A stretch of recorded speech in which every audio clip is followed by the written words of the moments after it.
Welcome to the Dutch Podcast, where we dive deep into the science of hormones, wellness, and personalized healthcare. I'm Dr. Jacqueline Smeaton, Chief Medical Officer at Dutch. Join us every Tuesday as we bring you expert insights, cutting-edge research, and practical tips to help you take control of your health from the inside out. Whether you're a healthcare professional or simply looking to optimize your own well-being, we've got you covered. The contents of this podcast are for educational and informational purposes only. The information is not to be interpreted as or mistaken for medical advice. Consult your healthcare provider for medical advice, diagnosis, or treatment. Hi, and welcome to this week's episode of the Dutch Podcast. I'm so excited for this week's episode because what we're going to be talking about is a critical underpinning for all health and hormonal conditions, and that's environmental toxicity. Now, when we think about a patient's toxic load, what I learned from this conversation is that really this is a problem for all of us. It's just a matter of how heavy of a burden we have. And the problem is that it's getting worse and worse and worse. You probably hear about this. More cancer, more autoimmunity, more degenerative neurological conditions, Parkinson's and dementia, more allergies, more problems with people in their immune balance. And a lot of this is coming down to understanding our overall toxic load. Now, today's guest is an absolute expert on this topic. She's gone through personal health transformations with both cancer and autoimmunity with an incredibly inspiring story.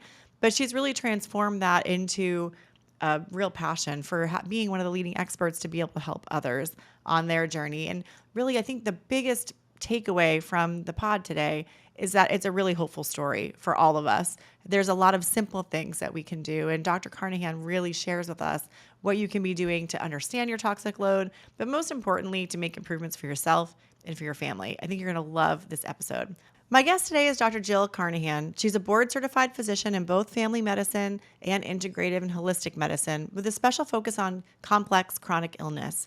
She's the founder and medical director of Flatiron Functional Medicine in Colorado, where she blends the latest in functional and conventional medicine to uncover root causes and restore health. I mentioned she's a breast cancer survivor, also a Crohn's disease survivor, and she brings her personal experience and deep compassion to patient care. She's also an international speaker and author of Unexpected, Finding Resilience Through Functional Medicine, Science, and Faith. So without further ado, let's go ahead and get started. So Dr. Carnahan, it's so nice to have you today on the Dutch Podcast. Thank you so much for joining me. You are welcome. Always a treasure. So I wanted to really start because you have a very epic personal story that's really been transformative for you in pursuing this kind of integrative and functional approach. I'm hoping you can share a bit about your backstory. Like, what experiences led you to explore the connection between environmental toxins, hormonal health, and how that really shapes the way that you work with patients today? Because this is foundational to people really understanding everything that we're going to talk about. It so is, and why I always get so excited talking about hormones. I grew up on a farm in central Illinois, one of 5 children, and you would think it's the most perfect environment in the world. I had, a beautiful family, lots of acreage to run around and play, and we had a garden that was organic produce and just this wonderful life. But it wasn't until I went to medical school, and in my third year of medical school, I found a lump in my breast, which many people know, it turned out to be aggressive breast cancer at 25 years old. And I was at Loyola University Stritch School of Medicine, and literally at that time in 2001, I was the youngest one they had ever diagnosed. Now, sadly, since that time, of course, there's been lots and lots of young women, so it's not as uncommon at that time, but that led me on this journey. I mean, I already was interested in holistic medicine. I grew up on my mother was a nurse who retired to take care of us children, so we had this idea that, food is medicine, and so even though I went to allopathic medical school, I definitely had a bent towards holistic healing and integrative medicine. But that bout with breast cancer really transformed me in another level because I started asking the question that I think all doctors should ask, and that's why. Why did this happen? And that led me on this journey to really discover how the environmental toxic load, for me growing up on a farm with endocrine disruptors, so things that actually affect our immune system and affect our endocrine system and hormonal system at very low levels. It's called a hormetic effect. So the classical toxicologist talks about these chemicals at the median range of which they create a toxic effect on the average human. These are very, very much lower levels when it's an endocrine disruptor because they're hormetic, which means this very, very tiny dose. So all that to say, myself at 25, and then later my younger sister, who is 7 years younger, when she was 27, developed thyroid cancer. So clearly there's a environmental piece, there's a genetic piece, there's multiple pieces here that two young girls in their 20s developed cancer in this environment. And like I said, then that really led me down the path of what we're going to talk about today. And that is, how does our environment impact the expression of hormones in our body and put us at increased risk for autoimmunity, cancer, which both of which I've had, and even things like neurodegenerative diseases. It's such an important topic to talk about, and I'm really glad we have you on today with your expertise to really hone in on this, because it's something that we see, these are hormone actors. They're hormone-like actors. They bind to hormone receptors. They have activity much like a hormone can. And I think people still think it's conspiracy theory in some circles, right? So can you start by just breaking down how these everyday toxins, things like pesticides, plastics, heavy metals, how do they mess with our hormones and end up causing, all of these downstream problems with immunity and cancer, things like that? Yes, I think it was like 15 years ago when, gosh, I can't remember the name of the original researcher who said the term or coined the term endocrine disruptor. But it was a really profound shift in our thinking, because all of a sudden, like I said, it's really kind of important to know a classical chemical that's in the environment might be, listed in their papers on the chemical of this is the average dose that might hurt the average person. But what we find in things like phthalates, parabens, and especially organophosphates are things that are used on crops, herbicides, pesticides. And especially for me, I was particularly interested in the chemical atrazine, Okay. which I'll tell you a short story about that in just a second. But all of these chemicals basically have a different effect at very low levels that are hormone-like. And it makes sense because we think about how we measure estrogen, right? It's like nanograms. It's these tiny, tiny, tiny particles. In fact, you have to have a really good test company to be able to actually assess these accurately. So it makes sense that because in our own bodies, our own hormones act profoundly at a very low level. Most people don't know that women's testosterones are literally grades higher than their estrogen.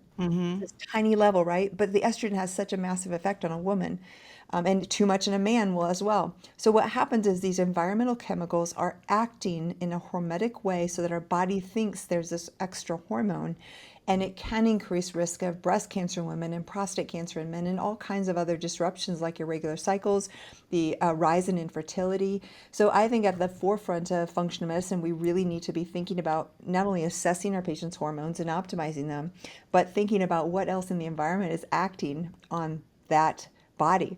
Now, real quickly, I told you I mentioned atrazine. Atrazine. So 5 years after my diagnosis, I was still in the why did this happen, doing the research.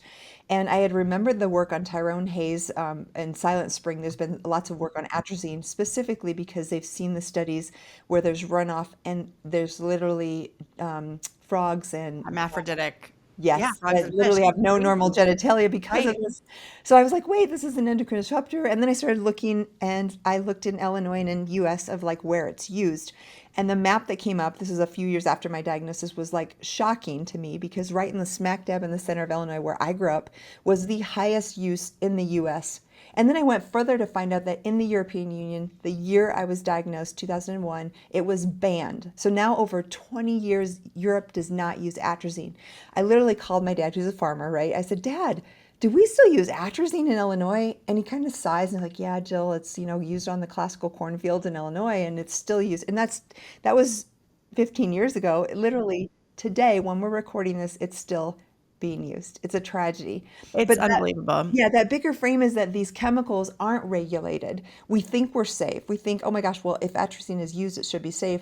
And then get this has been so interesting, because I knew 2006 when I was doing this research, 5 years after my diagnosis, there's probably a connection, but I couldn't find the literature because there was no papers correlating. Right. Just 2023, I've started presenting this. There came out a paper, breast cancer linked to atrazine. So Wow. now it's actually published, my theory that was way before the data came out, but it makes sense, doesn't it? Right.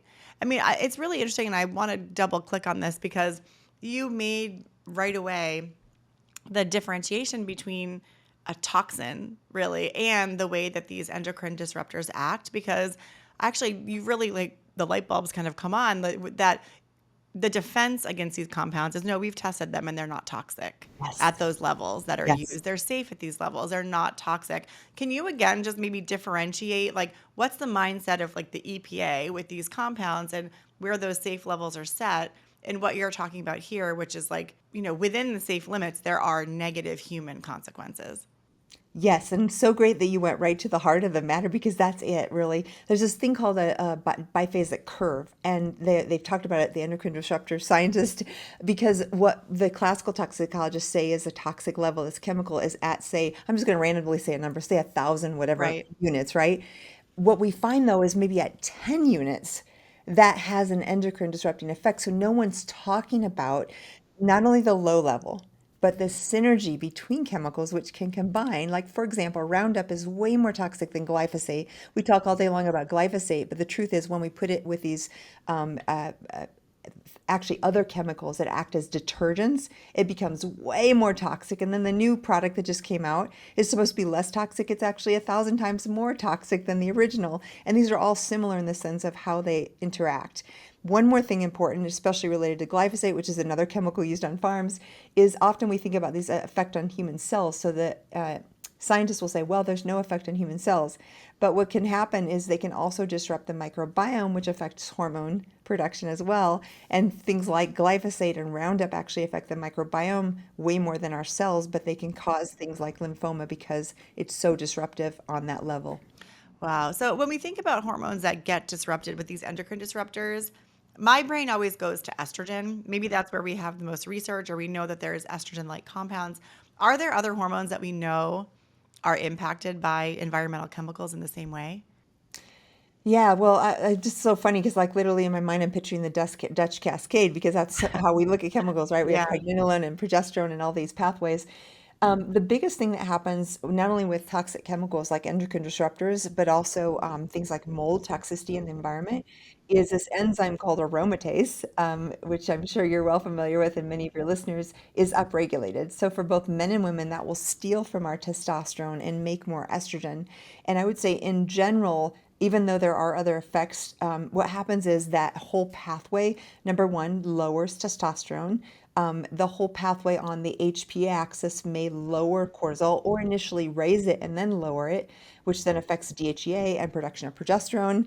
But really, what's happening is we're modulating the enzymatic transitions between hormones. So we're shifting things. And for example, like men or women who have an endocrine disruptor that's causing aromatase upregulation, women will have heavy, painful periods, development of fibroids, more risk of breast cancer, all of the estrogen dominance kinds of symptoms. And they'll have lower testosterone, so lower libido. They'll have, lower strength, less muscle mass. And then men, it's a tragedy because those kinds of things, when they get lower testosterone, higher estrogen, actually increase risk of cardiovascular disease and things that are way beyond metabolic syndrome, that are way beyond just the hormonal effect. It's amazing. I actually am thinking about, you're making me think of the work of Joe Pizzorno. I'm not sure if you're familiar with the stuff he's done, but he's really done similar research on environmental chemicals, but focused on metabolic health, really cardiovascular disease, type 2 diabetes. And he's found similarly that when you see men with cardiovascular disease, typically they have the highest toxicity level. And that he's done programs in the corporate space where he's treated those people through detoxification strategies and had incredible results with resolution. And it comes down to the heart of it, which is root cause. And in his estimation, I know he said that environmental chemicals and disruptors are more impactful when it comes to development of those diseases than even diet and lifestyle, which is incredible. I would completely agree. I would completely agree because while we know like exercise, the data on aerobic exercise is so profound as far as prevention of diabetes, heart disease, pretty much all cause mortality is reduced by a high VO2 max and aerobic exercise capacity. However, you can't really out exercise a toxic load, right? I mean, you're going to Right. eliminate some of it through the sweat, but I've gone with some exercise physiologists and trainers I know head to head and said, yes, but we know the data, but if you have someone with their bucket, which is their toxic load all the way full and spilling over the top, no amount of exercise is going to take away that toxic load completely. So you have to have both and. Well, and truthfully, when you look at even aerobic exercise, what's the root cause of the improvement? Is Mhm. it the exercise or is it the sweating, which is a means to detoxify as Mhm. a result of it? I mean, it's really interesting to be thinking about there. So, what are some of the symptoms that come up, or like the early signs for people that might signal to them that they should be thinking about toxic load? And I mean, probably just everybody should, but how do you estimate that with a patient? Yeah, so a couple things, and I know you have a lot of clinicians listening too. I think when we talk environmental toxic load and toxicity, it can get pretty depressing because the truth is we are all swimming in toxic soup. It is not going anywhere, and And it's many of hard these to avoid. it Yeah. is. It's really hard to avoid. And many of these things are persistent organic pollutants or things that we don't even know how to calculate the half-life. For example, PFAOs, which are polyfluorinated compounds. In my state of Colorado, they've tested water supplies, including drinking water, and pretty much all major water sources have some contamination. And this is forever chemicals, which means for our children, grandchildren, and beyond, it's going to be there. So because of that, we have this kind of depressive effect of like, oh my gosh, this toxic load, what do we do? And I always like to frame it with, well, there are some really simple things that we can do, but the awareness is so important because if you're just going about your life and getting fast food twice a week and, not really deliberately thinking about this, you're behind the eight ball and you will suffer consequences. There's no question in my mind, zero. And so when you ask about a patient walking into my office compared to 20 years ago when I might test toxic load, I will still test, but I know that we're toxic. I know that everyone walking in has toxic load. But back to kind of the more happy part and not the depressing part, because I love to give solutions. And I've come up with something I say on most of my interviews, and that's clean air, clean water, clean food, because that's very accessible, whether you have a functional medicine doctor or not. If you're just a general person, you can start with those things, and you have to be deliberately thinking about, do I breathe clean air? 80% of our environmental toxic load is from the air that we breathe. That shocks people. I And didn't that's know that. 80%. That is surprising. I would think yeah. food would have a bigger impact in water. You would think, and just for example, mold, which can be inhaled or ingested. Let's talk about that because that's why it's so. So, if you ingest peanuts that are really moldy or a grain that got really moldy, your liver actually, it goes through the gut, it has to be absorbed into the bloodstream, and then your liver is your filter, right? So, that first pass metabolism takes away a ton of the toxicity, and then what's left might still be in the blood or in your tissues or lipophilic in your, stored. Hmm. But think about when you inhale a small mycotoxin, it is 2.5 microns or smaller in the air that you breathe. It's invisible, you don't know it. And that alveoli can't filter that. So it goes directly 100% into the bloodstream. So within seconds of breathing air in a water damaged building where there's mycotoxins present, that is in your bloodstream. And if you're sensitive, you'll have symptoms right away. And then it goes to be stored in your tissues. So the truth is, inhalation as a source of toxicity is way more toxic because we don't have the liver first pass to protect us. So yeah, that clean air. And then what do? Well, you want to make sure if your furnace filter has an air filter, get the highest MERV rating you can do. Put a reminder on your phone to change those out every 3 months. You might have the higher the MERV rating, you might have to pay a little more for the electricity to push that air through, but it's by far worth it. And then I have standalone filters in my house, in my condo, in my office. And you want something with a good HEPA filter and also a good VOC, because that's the small particulate that I talked about: smoke, formaldehyde, nanoparticulate from exhaust, and mycotoxins. So you Mm. want to have both in your filter. And just that alone will decrease your burden. And many, many, many people in their indoor environments are breathing toxic air. I think about that a lot because I always worked in the field of fertility, and you have patients coming in with struggling fertility. You want to look at toxic load, and the air is such an important piece to be looking at. When you're cleaning that up. When it comes to looking at those additional filters, I mean, the price can really vary from a couple $100s to several $1,000s. Can you? I'm just, you might not have the expertise, but I'm sure people are going to ask, like, how do I know to Yeah. find a good one? Is it worth the additional investment to get Austin Air or like some of the brands that are more well Yeah. known? So a couple of things. First of all, HEPA is the classic filtration. That's particulate, and that most any good filter will have a HEPA filtration. And the better the filter inside, the more like particulate can be filtered. So that's like your spores and your dust mites and your things that are sometimes even visible, right? Dog dander, like things Yes, like yeah, that. dander, Okay. all that good stuff. And that is like classical. You need that. That's going to be your furnace filter. But then what I mentioned is some of these filters like IQ Air, Austin Air, Air Doctor, and there's others, have a VOC, volatile organic compound.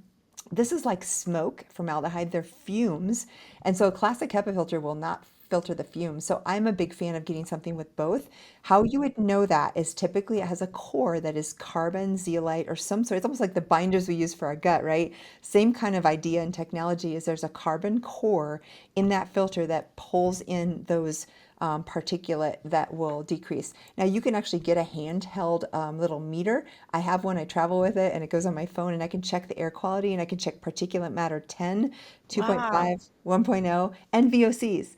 Now typically there's some technology I just found in Europe. I don't know how accurate it is, but typically VOCs, volatile organic compounds, we can't tell for sure if they're from like off-gassing of a cabinet or microbial growth in the wall. So we call those microbial VOCs versus like formaldehyde from a cabinet.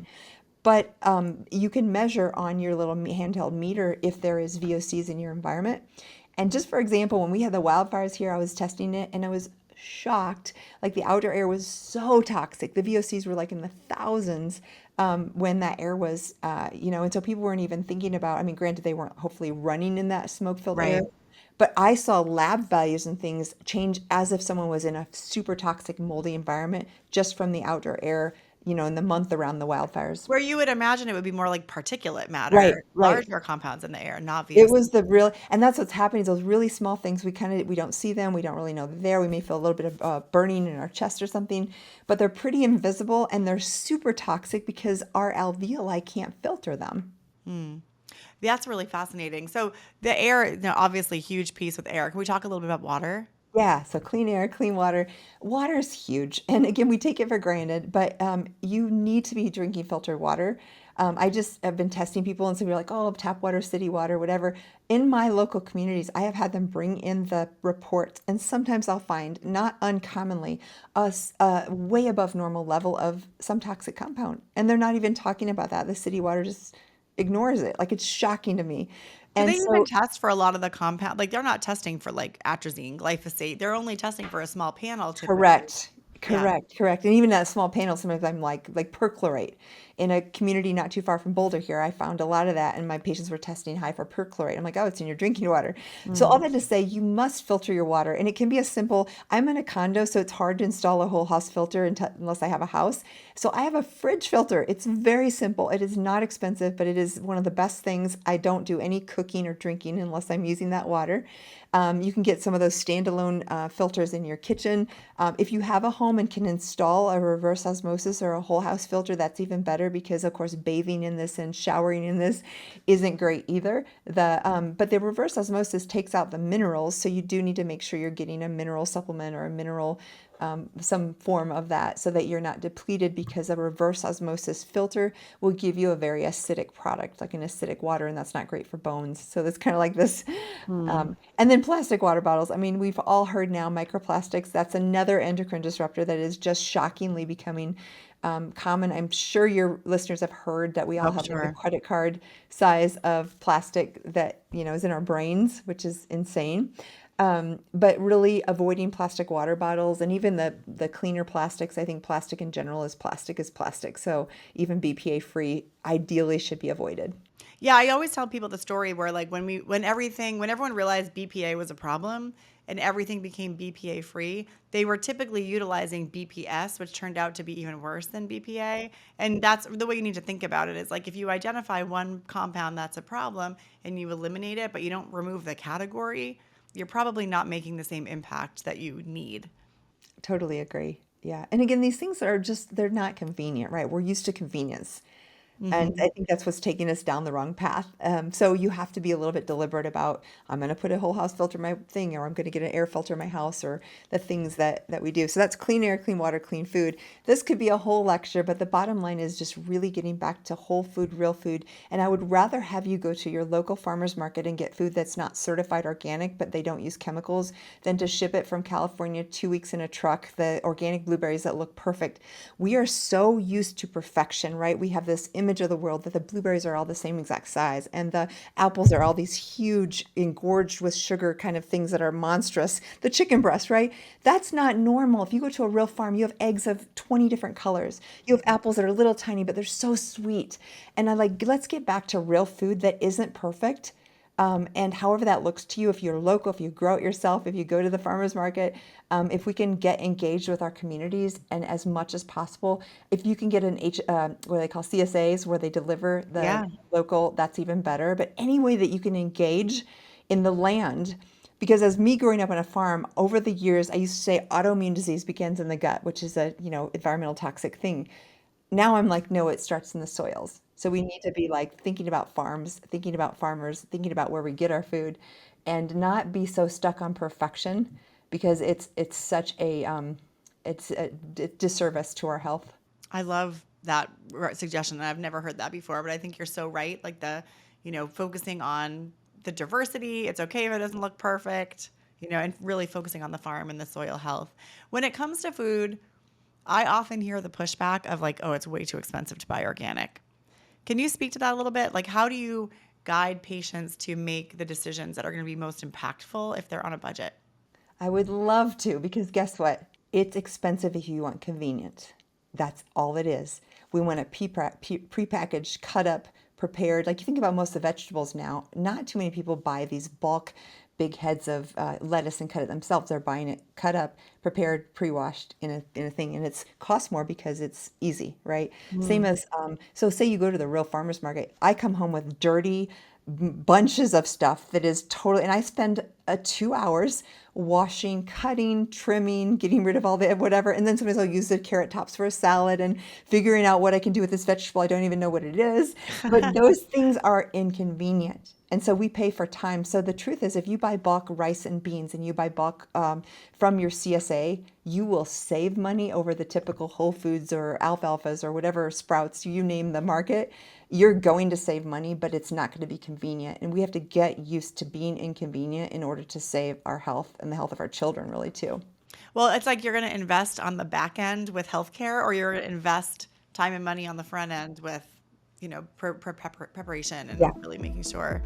That's really, really interesting. We'll be right back with more.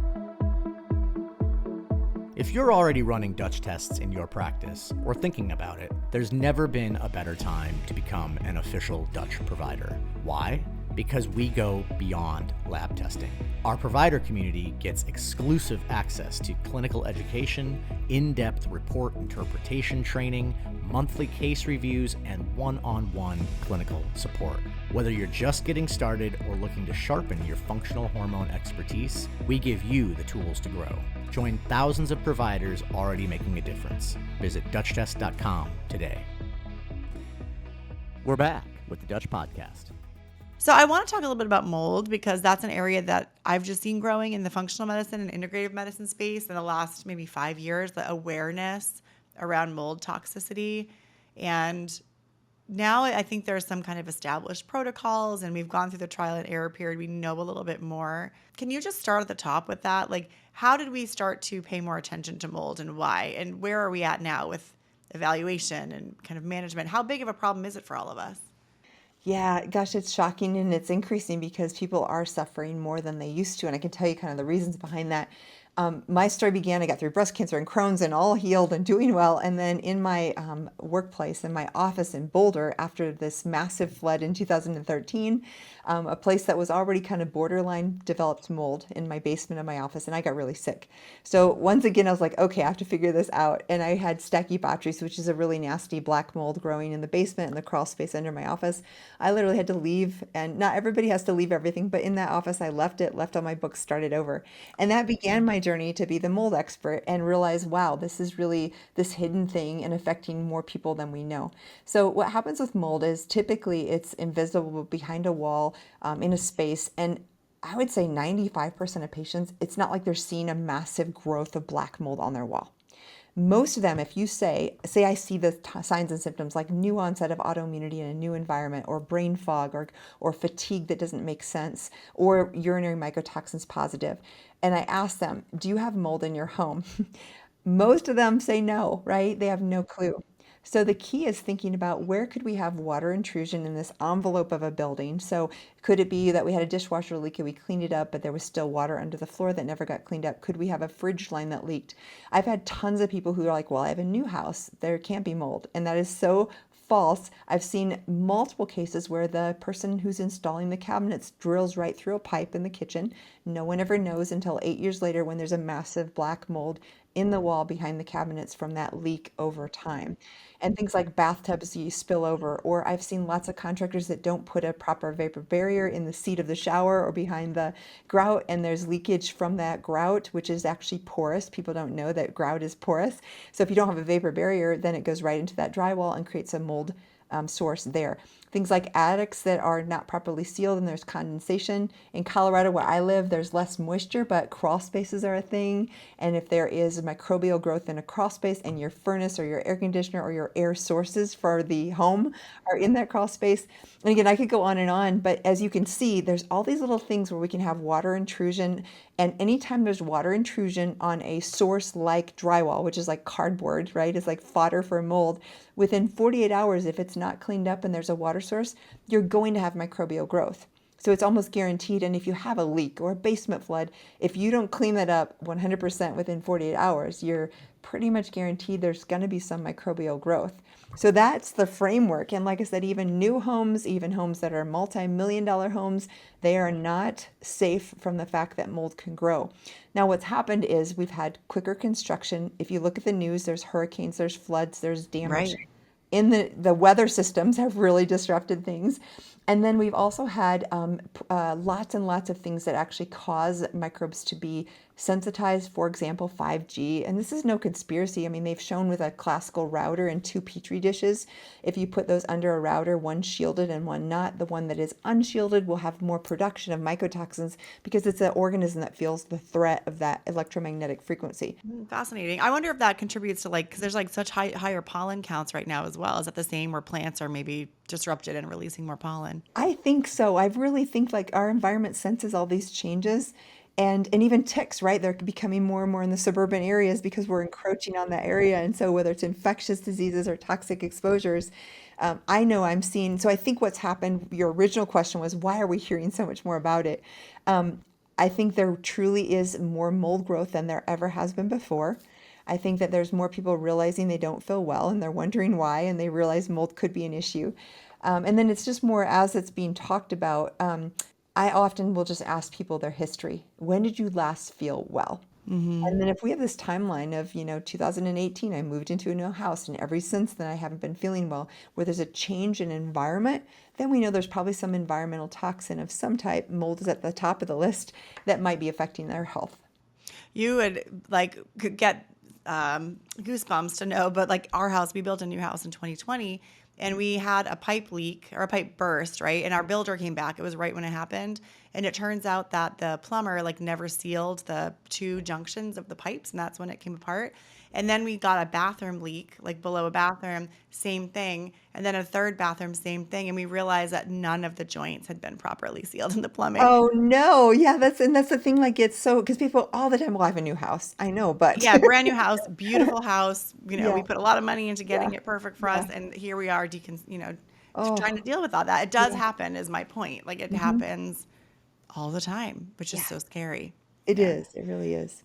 So what do you do when someone comes in with these symptoms? They see you because they're suspecting toxicity. Can you talk a little bit about the evaluation of a patient? What labs do you run? Is it serum? Do you do functional testing? There's so much out there.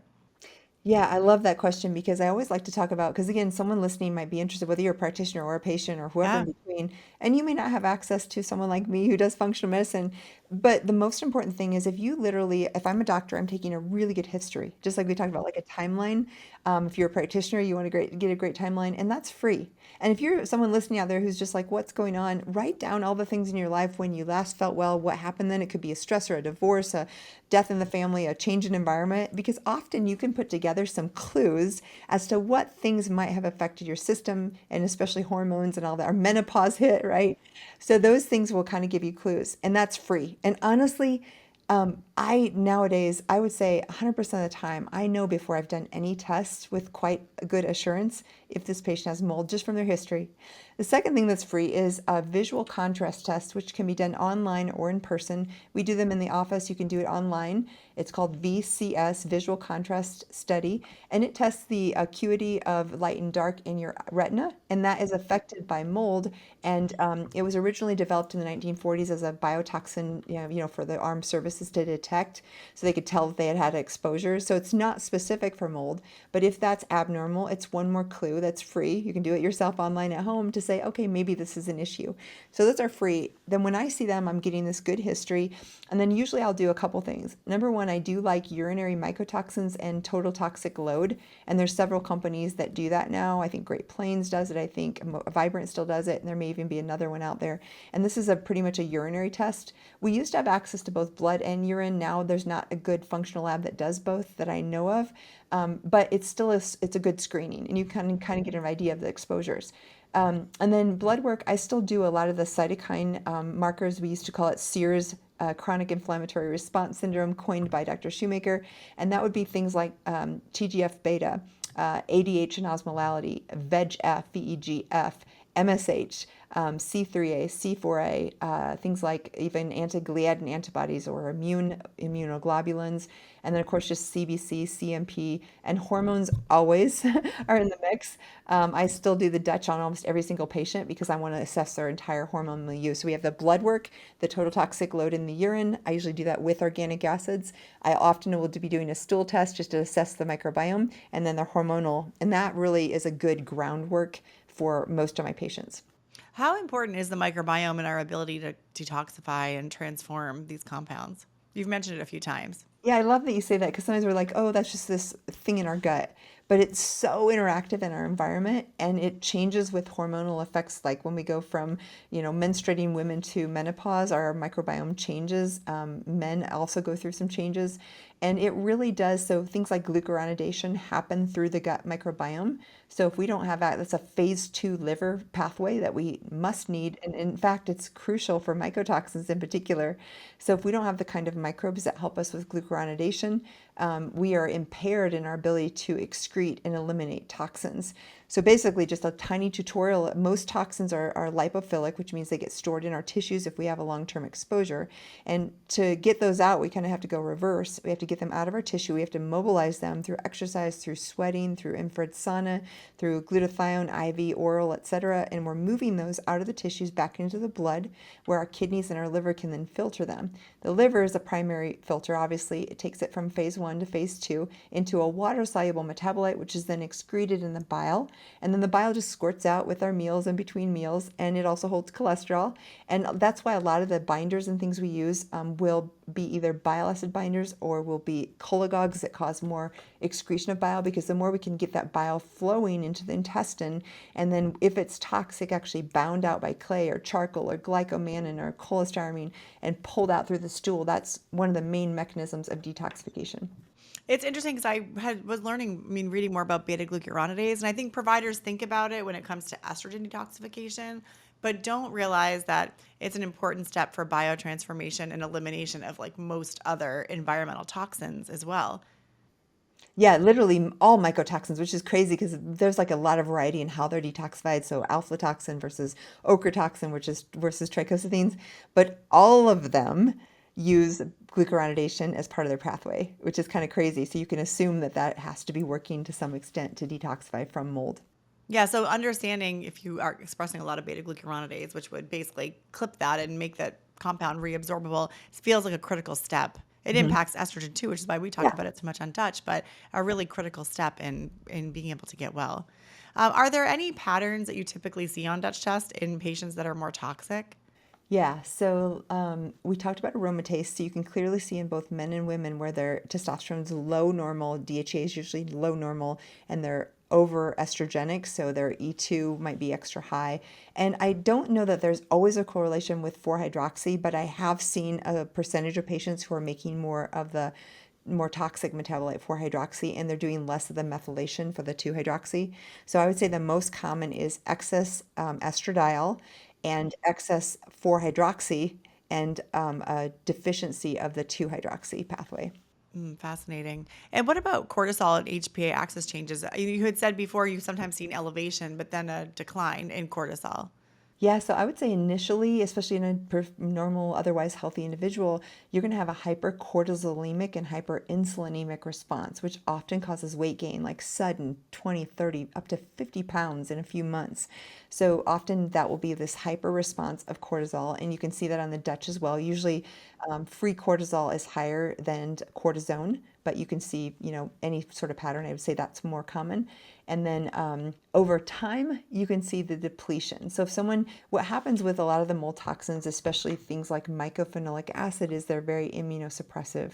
So a common scenario might be they're in mold, they gain weight, they're hypercortisolemic, they're feeling very anxious, they're not sleeping. And then over time, they become more depleted, and all of a sudden they're exhausted and tired. Their norepinephrine and epinephrine, their HVA is low. Eventually, their dopamine markers could be low as well, and they're not sleeping. Their cortisol markers are all low, and that's in time. Usually, it can be depletive. Wow. Okay. And as far as other hormonal tests, do you do serum tests as well with patients, or anything else that you'd look for on the hormone side? Yeah, so I do a ton of just regular blood work, and I would say I do CMP, CBC, all the thyroid hormones, so TSH, free T3, free T4, reverse T3, and T4, and then also TPO antibodies and thyroid globulin antibodies. We'll typically do a metabolic screen, so A1C, uric acid, homocysteine, fasting insulin, fasting glucose. And then we also do AM cortisol, DHEAS, free and total testosterone, progesterone, high sensitivity estradiol. I don't typically test E1 and E3 unless there's a specific reason for that, because I'm doing Dutch on all these patients. But I do that all in the serum. And then I'll typically check an ANA, an ENA panel for kind of autoimmunity. I'll check all of their immunoglobulin levels, IgG, IgA, IgM, IgE, and I'll check all those mold markers I mentioned before. C3A, C4A, if you can get a lab to do it, are particularly helpful because they're split complement products. And we typically see C4A more associated with a toxic exposure and C3A more associated with an infectious exposure. So that can differentiate, like, is Lyme bigger an issue or mold? And then I'll typically check Epstein-Barr titers and some of the infectious things as well. That's a comprehensive list, and I can't believe you can roll off of those so efficiently. That's pretty amazing. You bring up, when you mentioned Lyme, the fact that I think one challenge is, like, patients are coming in sicker, right? You have layers upon layers upon layers of challenges. You are such an experienced clinician, and I'm sure a lot of people listening are either having these complex patients in front of them asking for help, or they're those patients themselves. Can you talk a little bit about how we can approach patients better with that? How do you address it? How do you peel back the layers of the onion? Yeah, so I've really come to believe that majority of my patients are toxic load plus infectious burden combining to create immune dysfunction and inflammation. And I can't hardly think of any patients off the top of my head that aren't some combination of that. So as a clinician, you're looking for, is there toxic load? We can assume yes. Is there mold? Because of course, if there's mold in their environment, you're not gonna. So let's go talk about that real quickly. So say there's mold in someone's environment, it's affecting their hormones or affecting their health. If you just go along and give them glutathione and have them sauna, but you don't remove them from the exposure or remediate the problem, you will never get anywhere. So with mold or most environmental toxic load, you have to reduce toxic load, clean air, clean water, clean food, make sure their home is mold free before you can really get a traction. But that's toxic load. Infectious burden happens because often this toxic load weakens the immune system, and so old infections that should be dormant pop up and start to create problems. I love to talk about this with Lyme because people are, worried about that, and they hear about it or they might find they have it. I believe if we tested 10,000 people walking on the street, minding their own business, we might find 30% of them have Lyme disease and have, Like asymptomatic people who yes, don't claim to have a problem. I think you're yes, probably right. yes. Yeah. So I believe there is a huge population that's been bitten by ticks or spiders and had some Bartonella, Borrelia, some form, and they're fine because our immune system is meant to, whether it's Epstein-Barr, old chickenpox, or Lyme, Borrelia, keep that down. These are not aggressive diseases. But what happens is we get into toxic exposure, we're stressed, we're not sleeping, we're not eating well. I think of it as limbo bar drops, immune system drops for some reason, and these old infections that should be dormant, not bothering us, start to come up and have problems. So that's helpful as a clinician or a patient because that's kind of the order of operations. And I always say, very first, you have to think about limbic system. We haven't even gone there yet, but if you have an unsafe feeling in your body for whatever reason, you will never heal. So you have to create safety, whether it's dealing with your trauma, seeing a therapist, creating community, thought-filled therapy, brain spotting, any neurolinguistic programming. I could name 100 things. Doing the work around your limbic system is number one. Number two is making sure there's nothing like mast cells that are disruptive and causing you to react to everything, and kind of calming that part down. And then you go to toxic load. And whether it's mold or other chemicals, we need to decrease that toxic load. And then finally go to infections, because sometimes when you take care of limbic system, mast cell activation, and say mold toxicity, sometimes you don't need to deal with those infections because that immune system has come back online and caused them to be in more of in a dormant state again. Now, when we learned about COVID, did they ever do studies on toxic load and people's susceptibility to a long COVID? Yes. There was air quality studies where areas where there was more nanoparticulate from pollution, 100% more risk of complications from COVID and long COVID, because again, that weakened immune system. And then we also saw, and there's a researcher, Amy Prohl, I had her on my podcast, and she's out of Polybio Research, incredible nonprofit, and she's researching long COVID in the sense of COVID is really immunosuppressive. So often we find, not everyone, but I say a lot of people post-COVID will have a suppression of their T cell function. It can be temporary, but that's the thing that fights Epstein-Barr, Lyme disease, cancer. So what we're seeing is post-COVID, especially short-term, maybe 6 months, 12 months, 18 months, people are having these activation of infections that were dormant after they have COVID. And again, that can be rebalanced, but in that little time frame, even if it was a very mild case, a lot of people are coming up with positive Bartonella or positive Epstein-Barr reactivation. And she's actually demonstrating in the tissues the retention of spike protein and causing macrophage inactivation. So our T cells are being damaged temporarily by the virus. I mean, I appreciate you exploring this and kind of sharing this clinical observation and philosophy with us, because I think what's really motivating about it, or inspiring, or, positive, hopeful, is that even if you can't track down the specific diagnosis, you're describing kind of these layers to improve our resistance, and reduce our susceptibility to the mold exposure, the toxin exposure, the viral exposure that we know we're going to face. Yeah.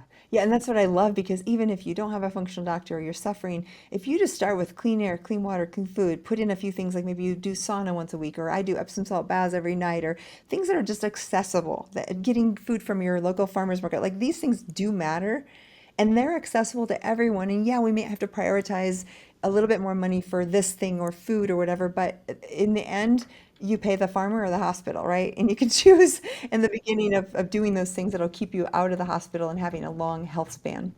The other thing that you've mentioned with a lot of these suggestions are one-time investments. And that's another thing that I think about all the time. Like with patients, for example, throw out your nonstick pans and buy stainless steel. Then it's easy to avoid the PFOAs that come from that, right? So that's a one-time change that you make one time, and then you're able to make it easy to have health be a part of your routine. Same thing with like get an air filter or a water filter. Then it becomes easier to make health a part of your routine. If you can make it the default, that's better. Make your own coffee at home instead of getting it out on a plastic coated cup. Things like that you can just kind of change up. I love that. And again, it seems overwhelming. I'll just say, like, when I got breast cancer and then the years following, I was like, oh my goodness, my makeup, my bath and body products, my air fresheners, my cleaner, like everything was at risk of like, what is this? Is it toxic? But I always say, it took me like 2 years to kind of go through that and get a new routine. So there's no rush on this, and you just start today with what can you control. Maybe I don't buy coffee out, like you said, or something simple. Or maybe I buy a cheap bag of Epsom salt, start with a bath tonight. There's some things that are pretty accessible, and you don't have to do it all. But if you have that goal, because if you are not deliberate about your detox, or you go in the January, you go on a 21-day detox fast or something crazy, or go to a retreat, that's not going to cut it. You have to just incorporate daily habits that are doable and affordable for you, and make it a part of your life. It just has to be nowadays. Totally. And I think I love that approach of like, this is about improvement and progress over time versus being perfect at the get-go. And that's that's a mindset challenge for a lot of Right. patients. They want to do everything they can. But it's like, yeah, the next time that you run out of your face cream, buy a cleaner one. It doesn't have to be perfect, just better, those consistent improvements.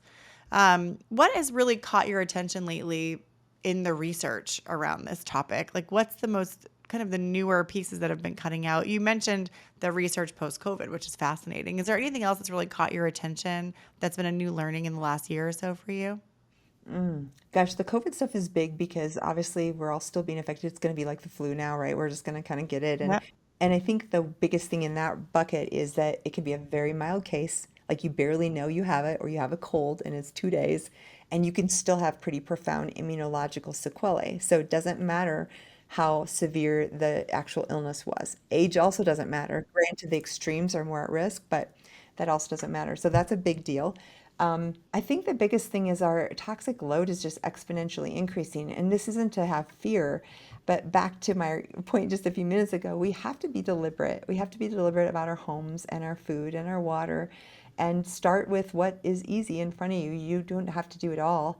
But if we're not thinking about it, we will be toxic. And the three things that come from environmental toxic load, among others, are autoimmunity, which is exponentially increasing, neurodegenerative disease, which Alzheimer's is a big fear for many people, including Parkinson's and ALS and other things, and then cancer. So those are some big fears. And I don't ever like to speak from fear, but if all else fails and you don't want to get those kinds of things, it's a reason to start being more proactive on our detox. Yeah, that I would add fertility as a growing concern as well. And I think about also that these compounds are not just affecting you, they have epigenetic impact as well that is translatable from generation to generation. And it's such an important piece for us to figure out before we grow a family, because you can actually inherit or pass on the Yes, challenges with that. yes. Now, when it comes to like advocacy, because ultimately this is a system problem, right? Like 100 years ago, even we didn't have many of these compounds in our environment. Things have profoundly changed. And from what I can see, they went through a period where things were really bad in the industrial age. And then we started to have an awareness of the presence of these compounds. Now we remove some of them. Europe's banned them. United States a little slow to take action there. Can you talk a little bit about your point of view as a clinician on this? Like, we're talking about breaking down a lot of the barriers of the EPA. Like, what's the risk of that? This is a controversial question. I know you can tell me to skip I it and bug know. off, And but no, I totally get it. And it's funny because I'm like very apolitical. I don't do politics at all. this However, shouldn't be a left or a right that's issue. it. This That's is what I'm like, really, right? And that's kind of why yeah. I say where I come from, because it is just a matter of our own health and our children and our grandchildren and our environment and once again, kind of like if you're not doing something, you're behind the game. It's the same thing as far as advocacy in your communities. Like, for example, you might start with your condo association or your golf courses. I just not published, but shared a study that went viral on Parkinson's risk related to proximity to golf courses. And it was insane, the statistical significance of being 1.5 miles from a golf course and how much higher your risk. I think it was a threefold. Don't quote me because I don't remember, but it was a definite increase, statistically significant, in risk of Parkinson's. And I would say that's probably going to fit all neurodegenerative diseases, so dementia and ALS and MS and some of these as well. But that should not shock us, and yet it was shocking to people because the golf courses, to keep that beautiful green manicured land, takes a lot of chemicals, and that's going to go in your water supply or just the air that you breathe. So we could start by asking our local communities, our local HSAs, our HOAs in our environment, can you try to use some non-toxic chemicals, and actually being an advocate for that, because many people are not educated. So if you know to do better and you're not doing better, shame on you, right? What's so funny is my husband sent me that clip of Oh yours yeah. that went viral. And Uh, it's interesting because I think a lot of people are coming around. He's one of them. Like when I first met him, he was like, gosh, you spent a lot of money on food, or, right, why are right. you buying organic? What's the point of that? And Yeah. now he's sending me clips like, we should really let your parents know Yes. because they live on Oh, a golf course. yeah. We should let Yeah. your parents know this is a problem. I wonder what they can do about it. Yeah. But it does take a lot of information and it can feel overwhelming. And there's a lot of disinformation as well.